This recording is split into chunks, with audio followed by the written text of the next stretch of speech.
Барлығыңа сәлем, сіздермен бірге Жанна. Мен бүгін болған оқиғаларға негізделген «Атака мертвецов» фильмі туралы қысқаша мазмұнын айтып беремін.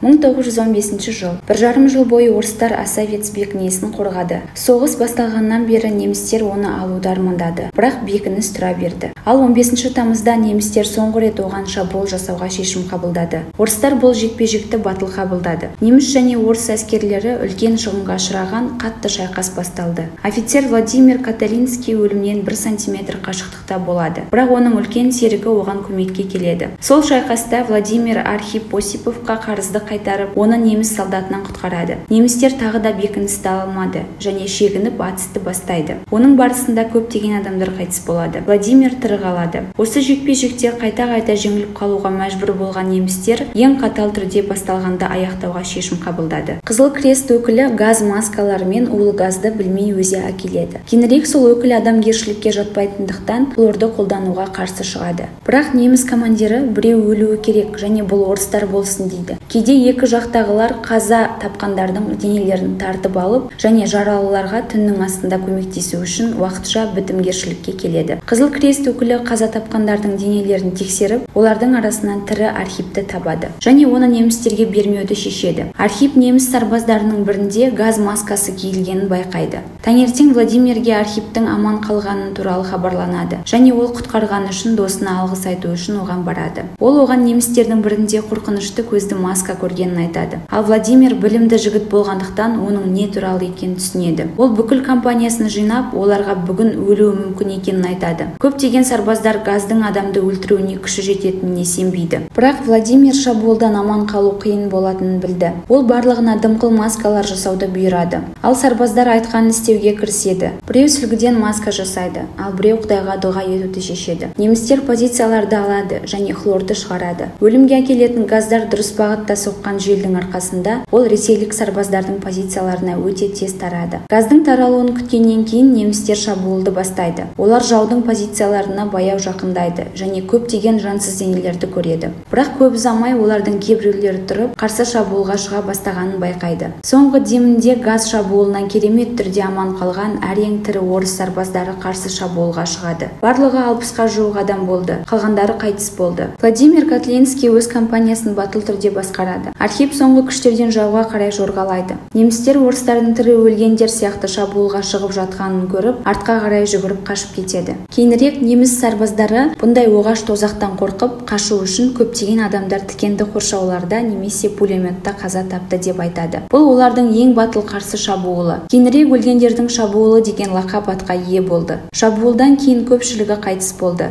Владимир Катлинский шайқаста жарақат алып жан тапсырады. Ол қайтыс болғаннан кейін марапатталды. Бірақ ержүрек сарбаздар бекіністі қайтарып алды. Ешқашан немістердің оны ұрыста басып алуына жол бермеді. Бірнеше аптадан кейін бекініс командирлердің бұйрығымен қалдырылды. Өйткені майдандағы жағдай қорғанысты мағынасыз етті және тек 10 жылдан кейін Женева хаттамасында химиялық қаруға тыйым салынды. Соңында бізге Владимир мен Архипті көрсетеді. Қарт адам бинокльді көруді сұрайды. Өйткені ертең ол үшін келмеуі мүмкін. Владимир оған қызығушылық танытады. Қалай ойлайсыз, өлу қорқынышты ма? Архип бинокльдің қай жағына қарағанына байланысты деп жауап береді. Фильм осымен аяқталады. Комментарийға фильм туралы өз пікіріңізді жазыңыз. Сонымен қатар оған 1-ден 10-ға дейін баға беріңіз. Арнаға лайк басып және оған жазылуды ұмытпаңыз. Алдымен жаңа бейнелерді көру үшін қоңырауды басыңыз.